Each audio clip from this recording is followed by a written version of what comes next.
नमस्कार, आप देख रहे हैं न्यूज फॉर नेशन और आपके साथ मैं हूं राजनंदिनी। बिहार में सिर्फ राशन कार्ड का इस्तेमाल करके राशन उठाने तक की बात सीमित नहीं होती है, उसके बाद सरकार के द्वारा दिए गए गाइडलाइंस को भी मानना होता है।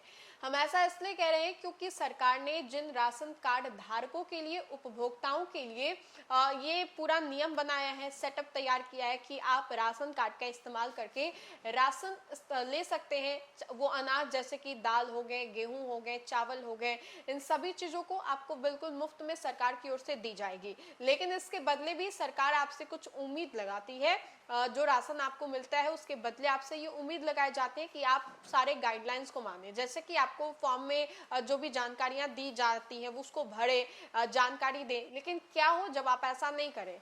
बिल्कुल ऐसा ही हुआ है बिहार में, जहां पर बिहार में राशन कार्ड धारकों को, उपभोक्ताओं को बड़ा झटका लगा है। हम ऐसा इसलिए कह रहे हैं क्योंकि अगर आप घर में भी बड़ों बुजुर्गों के बातों को नहीं मानते हैं तो आपके सैलरीज या फिर ये कहें कि पॉकेट मनी को रोक दिया जाता है। ठीक वैसा ही उपभोक्ताओं के साथ हुआ है, जहां पर सरकार के दिए गए गाइडलाइंस को उन लोगों ने नहीं माना और बिहार में एक साथ 5.57 लाख लोगों यानी कि उपभोक्ताओं का नाम राशन कार्ड से काट दिया गया है।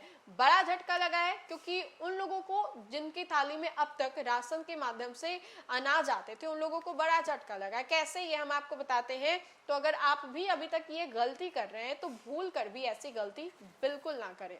बिहार के राशन कार्ड धारकों के लिए बड़ी खबर सामने आई है। राज्य सरकार ने व्यापक जांच के बाद करीब 5.57 लाख राशन कार्ड रद्द कर दिए हैं। यह कार्रवाई विशेष गहन पुनर्निरीक्षण, एसआईआर के दौरान तैयार मतदाता सूची और केंद्र सरकार के सत्यापन अभियान के आधार पर की गई है।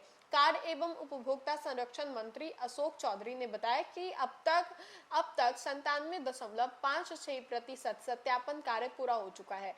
जांच के लिए 8.19 लाख राशन कार्ड चिन्हित किए गए थे। इनमें से 5.57 लाख राशन कार्ड रद्द करने का फैसला लिया गया, जबकि राज्य में लगभग 2.59 लाख राशन कार्डों का वैध मानते हुए उन्हें रखा गया है। सरकार के अनुसार कई चरणों से लाभार्थियों के नाम सूची से हटाए गए हैं। इनमें लाभार्थियों की मृत्यु, लंबे समय से दूसरे स्थान पर रहने के कारण पलायन, अनिवार्य ई-केवाईसी नहीं कराना और आय संबंधी नियमों के तहत अपात्र पाए जाना शामिल है।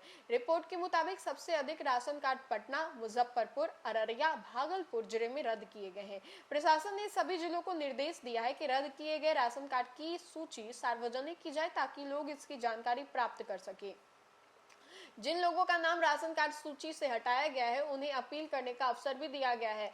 ऐसे लोग संबंधित अनुमंडल पदाधिकारी के पास आवेदन देकर के अपनी बात रख सकते हैं। सरकार का कहना है कि इस अभियान का उद्देश्य यह सुनिश्चित करना है कि सरकारी योजनाओं का लाभ केवल पात्र और जरूरतमंद लोगों तक पहुंचे। इसके लिए मतदाता सूची और राशन कार्ड के रिकॉर्ड का मिलान कर लाभार्थियों की स्थिति जांच की जा रही है। केंद्र सरकार के देशवासियों से व्यापक अपील है कि सत्यापन अभियान के दौरान यहाँ आप लोग भी सामने आए और मिलजुल कर अपनी भागीदारी दिखाएं। अब आपको बताएं तो 4 पहिया वाहन के मालिक हैं या कंपनी के निदेशक हैं, ऐसे मामलों की पहचान होने के बाद राज्यों को जांच कर कार्रवाई करने के निर्देश दिए गए थे। बिहार सरकार का कहना है कि सत्यापन अभियान आगे भी जारी रहेगा और पात्र लोगों को इन सरकारी योजनाओं का लाभ सुनिश्चित किया जाएगा।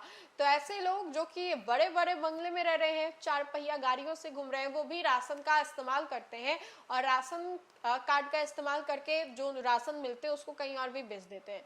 तो बहुत सारे केस होते हैं। आपने तो सुना ही होगा कि बिहार में कुछ भी इम्पॉसिबल नहीं है। बिहार में ऐसी ऐसी तस्वीरें आती हैं जिसको देख करके लोग खुद चौंक जाते हैं।